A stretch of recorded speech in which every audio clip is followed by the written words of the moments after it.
Intel just finished its first day of Intel Vision 2025, and the new CEO gave us a perfect framework of what he believes the new Intel will look like. Now, in today's episode, I am going to take a closer look at a lot of the things that I enjoyed about the new CEO, but there's also a lot of things that investors should consider as risk for this company. So let's take a closer look in today's episode. I want to thank the Motley Fool for sponsoring this video, and check out fool.com/Jose for the 10 best stocks to buy now. With that link, you get a promotional offer for the subscription service. Now, let's continue with today's episode.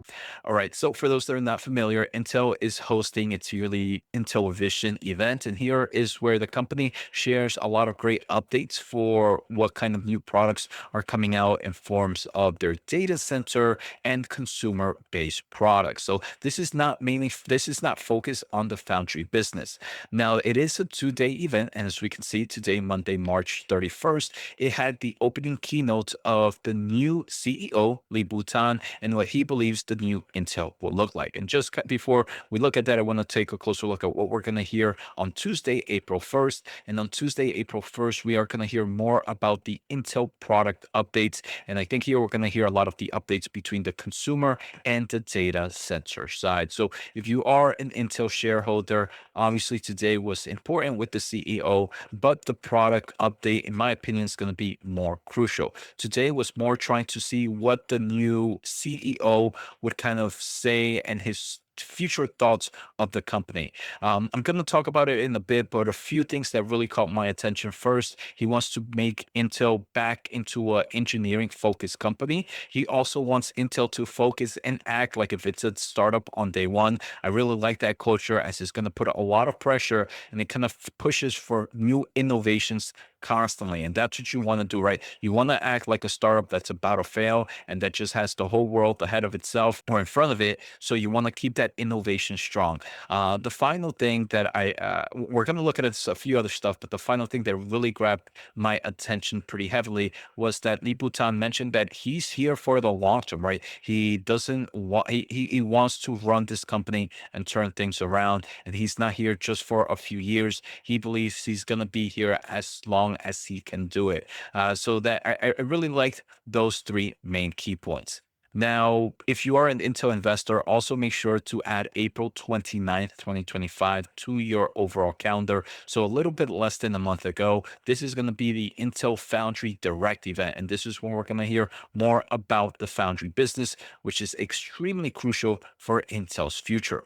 Now, again, we are going to take a closer look at the event, but a few days ago when Intel sent out their annual report, we did get a letter from the new Intel CEO that I think a lot of investors should kind of read. But I am going to update and kind of highlight some of the main things of what this CEO is planning on doing. So first, in forms of kind of the foundry business and more the balance sheet. I think the CEO really wants to improve the balance sheet, and he mentions that they will remain focused on executing the plan to reduce their operating expenses and capital expenditure, simplify their portfolio, and eliminate organization complexity, all while maintaining critical investments in future growth. So there are a few things that we heard during this Vision event that kind of correlate with this letter. And the first is we are most likely going to continue to see divestitures of certain non-core products for Intel. That has always been the plan, and that continues to be the plan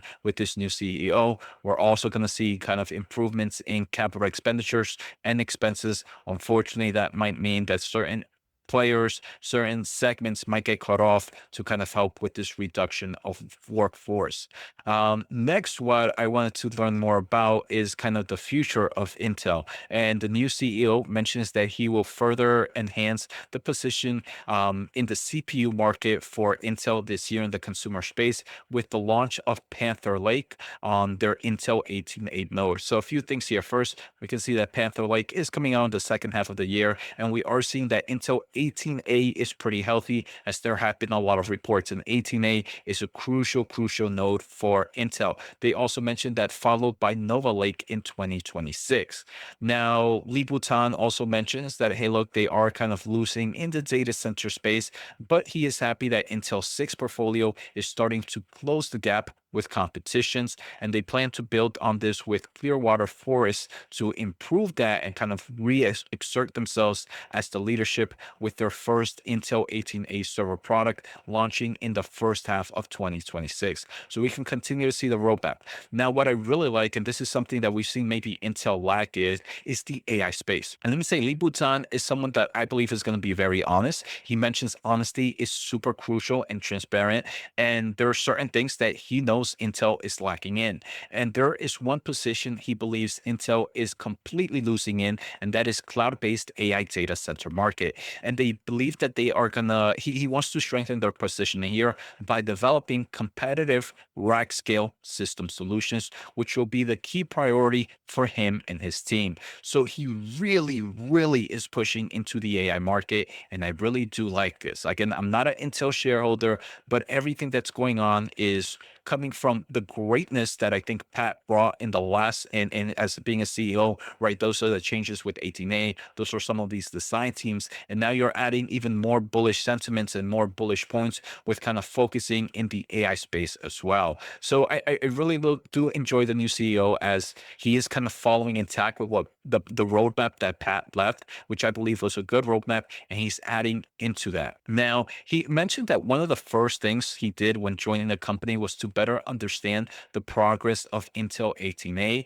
And he says it's actually very, very healthy. We've heard a lot of reports that there were rumors, not reports, rumors that that wasn't the case. Here we can see the CEO is saying that that is very healthy and they are expected to be competitive in this product, and they will have early Intel 18A external customer projects are expected to complete their first release to fab manufacturing in the middle of this year. So everything is definitely pointing in the right direction for Intel. Now, there, like I mentioned, where the Intel Vision event happened today, and it was about a 37-minute keynote, and it was pretty much most of the time Lee Butan was kind of giving us his background, his resume, and his overall kind of leadership style, which I really did enjoy, right? We got to learn and see more about the Intel CEO and who it is, right? Obviously, later on in other events, we will learn more about the business. Some people might have hated that we didn't get too many updates here and there, and we were just learning more about the CEO. But I think that is crucial, right? It kind of shows the type of CEO that he is. And first, the best way to kind of trust him is for him to give us his resume and to really understand him as a person. So I think while it wasn't too financial or too kind of pushy into the technicals of Intel, I think it was the best direction to go for any current investors and any new potential investors. If we kind of look at some of the things he mentions, he wants to make Intel back into an engineering focused company, which is super crucial, in my opinion, for a semiconductor company, especially one that could be a massive player.